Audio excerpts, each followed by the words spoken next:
a better background than the plain white by the couch. Alright, what's up you guys? Welcome to the DCEU ranking video. Now I've already done this once before, and it was not great because I used every part of my ranking based off of my memory from seeing the movies, some of which, like Man of Steel, I hadn't seen since I saw them in the theater when they came out. But the DCEU is over now, and before Aquaman The Lost Kingdom came out, I decided to rewatch everything. So now I have a definitive ranking. I've seen everything within the last month. I wasn't going to count the Suicide Squad, Blue Beetle, or Zack Snyder's Justice League. But the Wikipedia page and every other ranking I've seen do include all three of those. Now the reason I wasn't going to include those is Blue Beetle and the Suicide Squad seem to be staying in James Gunn's DCU, and Zack Snyder's Justice League is obviously just not canon to any DC universe. But I guess if there's anyone it is canon to, it would be the DCEU. And that's good, because it's a lot better than Joss Whedon's. I mean, even though that would be a special place to me for being able to play Superman in the Justice League Kids. And that's my main connection to the whole DCEU, why it matters to me. But I will say, it's not the best franchise out there. We're here now. I've seen every movie. The only thing that you might count that I'm not counting is Peacemaker. Comparing one show to 16 movies is not going to be easy to rank very well. So we're not counting Peacemaker, but everything else will be here. 16 movies. Let's get into it. All right, coming in at last place, 16th. Here we are. Birds of Prey. Now, nothing in this movie makes sense. Harley shouldn't even be part of the Birds of Prey. It's basically just Suicide Squad cranked up to 11 for how cringe and terrible it is. Because at least Suicide Squad had comic accurate suits on all the characters. Unlike this movie, for sure. Huntress is okay, but everybody else is terrible. Even Harley looks so much worse than in Suicide Squad. And Black Mask is okay, and design-wise, as an actual villain, he's just as terrible as they come. Pretty boring movie, to be honest with you. 15th, we have Wonder Woman 84. Now, the first Wonder Woman, you'll see it later on the list. It is pretty good, okay? Wonder Woman 84, what went wrong? Well, I'll tell you, it is way too long. Steve Trevor should not have been in it, that's for sure. Kind of ruins the ending of the first one. And I don't even know why they had to tell a story in 1984. They could say what's happening to Wonder Woman in the modern day. After Justice League, they could pick it up, just like with Aquaman. No, that's not what they did. And Cheetah looks disgusting, I'll tell you that. The main villain of the movie, right? His relationship with Alistair turns out pretty good at the end. I'll say that that is the best part of the movie. As their normal characters, Cheetah is better. As villains, towards the end of the movie, then it's the other way around. But Diana, the main character, what about her in this movie? I mean, she is a great character. It's interesting to see the roles reversed of her and Steve, where this time she's teaching Steve how the world works. But like I said before, he shouldn't have been in it. Implementing the invisible jet in a really weird way. 14th, Shazam, Fury of the Gods.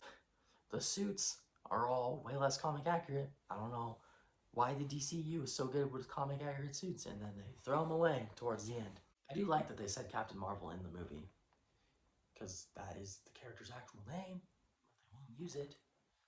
So, I guess I'll call him Shazam. Okay, he's Shazam. Whatever. Freddy's alright, but of course he's as annoying as ever. Yeah, I'd say this movie's main flaw is the sisters are original characters, and why do you need original characters as a villain when you were setting up, well, Black Adam, but of course that's Dwayne Johnson's fault that he wasn't in the movie. The first Shazam's end credits scene had. Would have been so much better than making original characters, but that's not what they did, and this movie falls flat because of it. It's kind of hard to decide what's worse of Shazam, Fury of the Gods, and The Flash, but I'd say The Flash is a little better. They just crank him up to double in this movie. Now you gotta deal with two Barrys. He's so annoying, okay? And at the end, he doesn't even learn his lesson. He still changes time, and then he gets stuck in the Clooneyverse. It relies a lot on Keaton's Batman, which is a good part. That's probably the best part of the movie. And he dies. And it's a fairly decent death scene, right? Like, no matter what, he's going to die. And that's That's a fair way to go out with Keaton's Batman. And Supergirl, she does a fine job.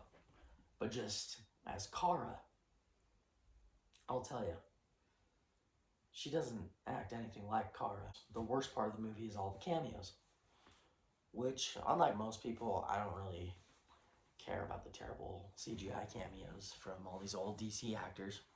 And it's a fair way to go out with the DCEU. My main problem with all of the cameos at the end is there's only one Flash cameo, and this is a Flash movie, and the rest of them are all pretty much Batman and Superman characters and versions of Batman and Superman, right? It would have been awesome to have, even though I've never watched the Flash TV CW series, it would have been so much better if he was in it. And because I know that there's an episode in his show with Ezra Miller's Flash. So Ezra Miller's side of that story could have been in this movie. Also, the Flash's suit in this movie is so much worse. I know the Justice League one is not accurate, okay? But at least it looks real. It's cool that they use the ring, though, I will say. It's better than Fury of the Gods because Batman. And that's it. The Flash deals with Wonder Woman and Batman at the beginning a lot better. Even though that whole scene with the baby in the microwave is very stupid. But it's cool that they brought Alfred back. And in 12th, we have Suicide Squad. Now, I'm sure the original cut of this movie was a lot better. With bringing Steppenwolf in at the end to set up Justice League would have been way cool. But I will say, it feels really short, like really short. Only a few things happen in this movie. It goes by quick. It's kind of cringy, but it's also kind of cool because Deadshot, I'm sorry, he's better than Bloodsport in my opinion.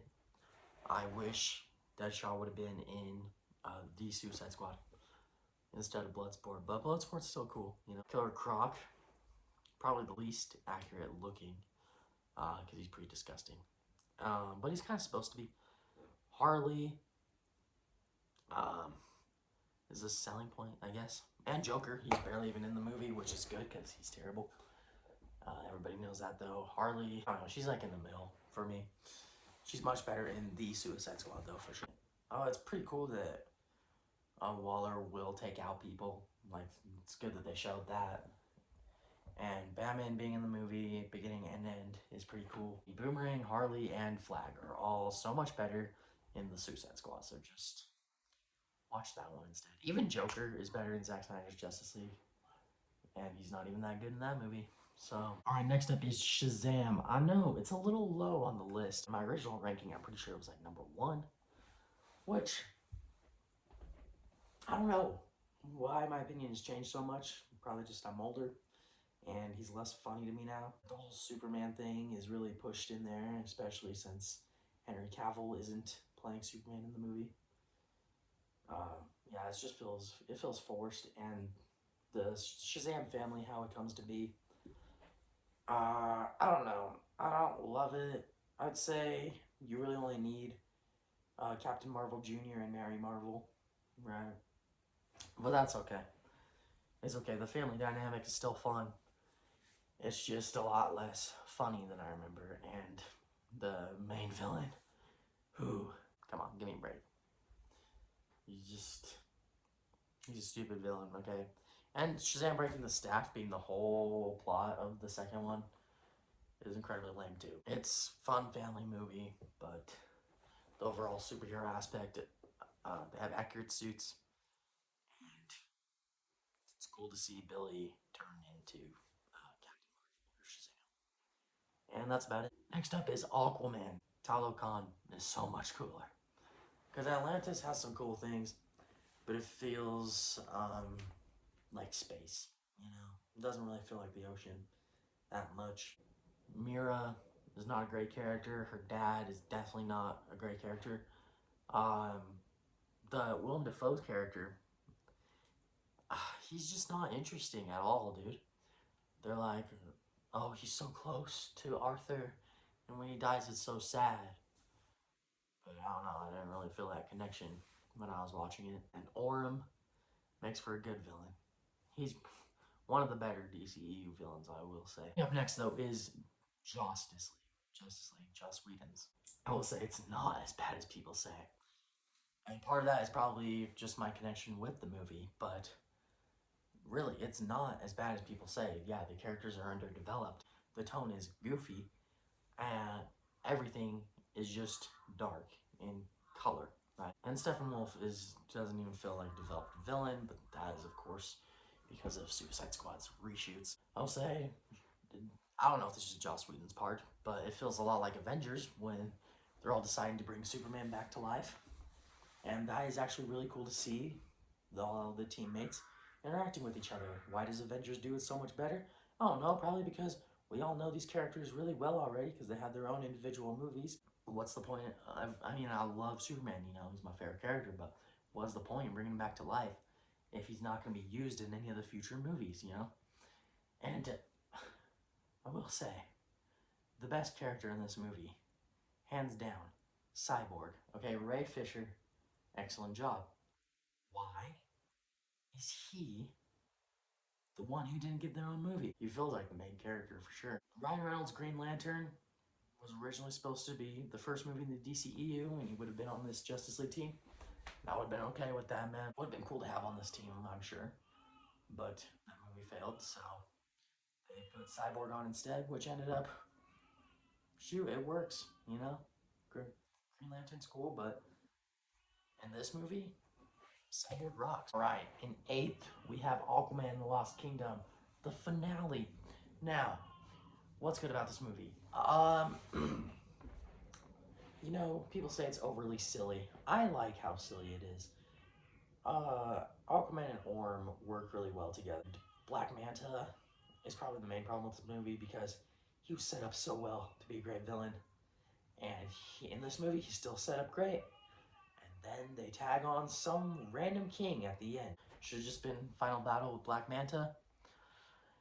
Um, of course, the whole family dynamic, excellent as always. Um, Maybe a little too much Mira, I will say. Her dad's a lot better in this one though, that's for sure.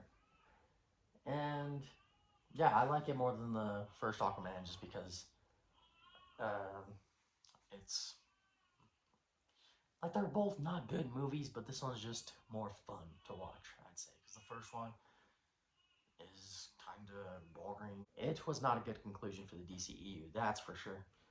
Uh, but I think Flash still takes place after this movie anyway, so it's fine. Okay, next is Batman v Superman: Dawn of Justice. Lex is not accurate at all, but he makes for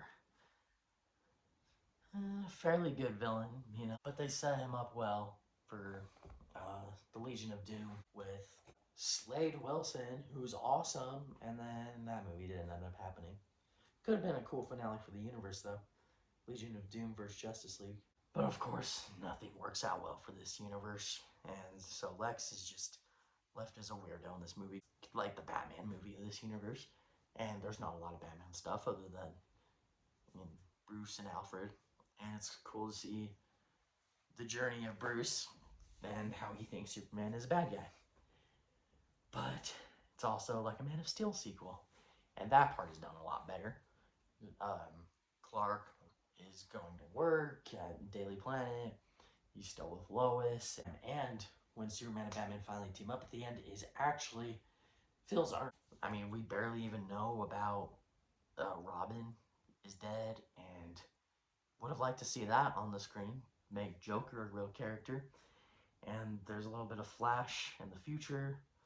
And of course, that doesn't make any sense now because the Snyder Cut's not canon. Wonder Woman as well. She feels really tacked on. There's kind of payoff in the Wonder Woman movie though, even though you're supposed to watch that first in the timeline. Feels like Wonder Woman was just thrown into this movie. It was cool to see her through the course of seeing the video files of the Justice League, kind of watching Bruce and Clark. But then she shows up in the final battle, which of course makes sense that she would come and fight because she is a superhero. I don't know, she didn't really feel like she did much in that fight. Superman dying, adapting the death of Superman. I don't know if they did it very well. It gets reversed in the not in the very next movie, but pretty quickly it gets reversed, so it doesn't feel that important, right? If they would have kept him dead for longer, it would have been better. If Justice League was the last movie in the timeline, and everybody just got their own stories before this, then I think the universe would have just benefited a lot. But yeah, Batman v Superman is much better than I remember. And next up, we have Man of Steel. Setting up Kal-El's past is great, and I will say the Flash movie makes this movie better. It feels kind of like the start of something great, you know, like it's not as strong beginning as Iron Man is for the MCU, but it's pretty good. John Kent not wanting Superman to be known about is a little weird, but they make it kind of understandable. Clark, he's not scared to kill in this movie, which I mean, neither is Batman and Batman v Superman. And Superman, same thing. Like, they should wait for the black suit or dark Superman, whatever you want to call him. Of course, he should defeat Zod, but he shouldn't be so brutal with everybody. I guess it's just like a dark universe. Martha's good. Lois is really good. And Zod is a villain. I mean, him attacking Earth, it's like, whoa, this is pretty cool. That final fight is pretty awesome until it lasts way too long. Awesome to see Jor-El and Clark uncovering his past as Kal-El and everything. And seeing Jor-El interact with Clark at first is really cool, but then he's interacting with Lois and everything. Feels like he's not even dead at that point. You know? So, movies, it's pretty good. Superman himself is a little darker than he should be. So hopefully, Superman Legacy fixes all those problems. And, come on, we need Jimmy Olsen. Give us Jimmy, which they are. He's been casted in Superman Legacy, so that's pretty exciting. Right, kicking off our top 5, we got Blue Beetle. I really hope he stays in the DCEU with all this stuff, setting up Ted Cord and Booster Gold at the very end. It's awesome, man. His suit is awesome. The villains are okay. His family. DC is so good at making families that, you know, they're fun, but they're forgettable, of course. The love story is alright. Hi, Amy. Awesome, awesome character. He could lead the DCU Teen Titans. The Scarab is pretty awesome. Sue interacts with him. And his dad dying is like, whew, we're going there. Like, here we go. Here goes the DCU, man. It's a great start. Coming in 4th, we have Black Adam. Not a lot of people love this movie, but why do I? Well, I'll tell you. Cyclone. She's okay. She's okay. She's okay. Atom Smasher. He's fairly cool. He's very cool. He's very cool. Dr. Fate. He's awesome. Takes off the mask way too often, though. But his death, pretty compelling, man. But most of all, Hawkman. He is so cool. You know, makes for an excellent leader. His suit is comic accurate, even if it's not the coolest suit of all time. It's awesome. Okay, it should really just be called Hawkman and the JSA because it is really good. And then we get to the other side of this movie, which is Black Adam himself. He's alright. He is okay. Quandok in live action. Not as interesting looking as I would have liked for it to be. There's the family dynamic, which in this movie, I don't know, the kid, he's pretty cool. Freaking demon. Not a cool villain, but a cool final battle. And it's cool to see, you know, the differences of Black Adam and Hawkman, of course. And the end credits scene is one of the greatest of all time. But just like Justice League's, even if it's one of the greatest of all time, probably means it's not happening. The Superman end credits scene was legendary until Henry Cavill got fired like a week later. Oh well. It was fun while it lasted. Kicking off the top 3, we've made it to Wonder Woman. And it makes for a great war movie, for sure. A great love movie, for sure. And a pretty good superhero movie, especially for the DCEU. I used to not really like this movie, but on this last rewatch, I'm like, wow. And I watched them in timeline order, so I was like, wow, we're off to a great start. The final battle is where it falls flat, other than Steve's death, because dang, that's a good scene. The rest of their team is pretty good. Everything on Themyscira was fun too. And when she first meets Steve, is when the movie really starts to pick up, but even before that, it was good. And so yeah, I'd say it's a great, fun time all the way through, and an awesome origin story. And Diana learning about the world makes for a pretty fun time. You know, good jokes, and like I said before, it's a great love story. So Wonder Woman's pretty awesome, man. Out of everything that's canon, Wonder Woman was pretty much, it was the best. It was the best of all that was canon to DCEU. Oh, we have two that are still technically canon. Zack Snyder's Justice League. It is basically the same movie as Justice League, Joss Whedon's Justice League, whatever. But the 4x3, interesting choice, but it looks pretty cool. There's too many slow-mo shots. It goes with everything that I said about Justice League before. And all the positives, of course. But it fixes the main negative, which is the characters are not developed. But now, they're very developed. Flash has a scene. Cyborg has a much better setup. Feels like Superman's death is more compelling at this point. And the very end, Batman to the future, whatever, again. Man, I would have liked to see that movie, you know? Lois is dead, and of course Robin is still dead. And so Joker and Batman have to team up. I mean, sounds like a great movie. And of course, Darkseid at the end, like, just walks out of here, and it's like, bro, I need to see that Darkseid movie. Steppenwolf's made into a good villain still, but dude, I gotta see that Darkseid movie. Martian Manhunter being set up throughout this whole movie is pretty awesome. Of course, I still prefer Green Lantern. Zack Snyder wanted to use Green Lantern, wasn't allowed to, so they resorted to Martian Manhunter, which still ended up pretty cool. And so, it's 4 hours. It's gonna take forever to get through. But I'll tell you guys, it's worth it if you haven't seen it. And first, of course, The Suicide Squad. It is one of my favorite superhero movies of all time. Does not deserve to be in this universe, right? I'm pretty sure on Letterboxd I gave 5 out of 5, man. It is my second favorite DC movie of all time, other than The Dark Knight, which, I mean, come on, Dark Knight's everybody's favorite. But it is literally this close, and for different reasons than why The Dark Knight is good, but every character in this movie has great setup. I don't know how James Gunn does this, man. Guardians of the Galaxy and The Suicide Squad, these teams were not set up before they came together, but they're set up enough in their own movies to where the characters matter. The opening scene with this team dying is great. I will say the only thing I would change is I think it would have been a lot more funny if it was the Suicide Squad team from the first movie that all gets destroyed. It would have been probably more funny if it was just like with how it happened to Boomerang. It would have been cool to see Killer Croc, Diablo, and I don't want, like I said before, not Deadshot, because Deadshot and Bloodsport are already so similar anyway, and Will Smith was awesome as Deadshot, so probably should have just kept Deadshot over Bloodsport, but hey, Bloodsport still came out to be an awesome, awesome character. King Shark's great, Peacemaker's great, Rick Flag is now great, Harley is now great, and Starro is awesome.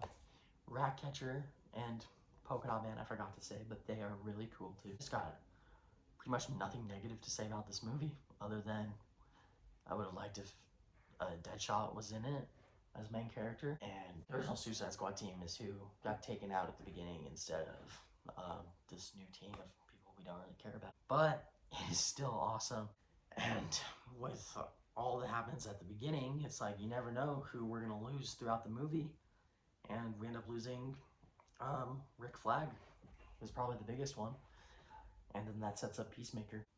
Anyways, listen, man.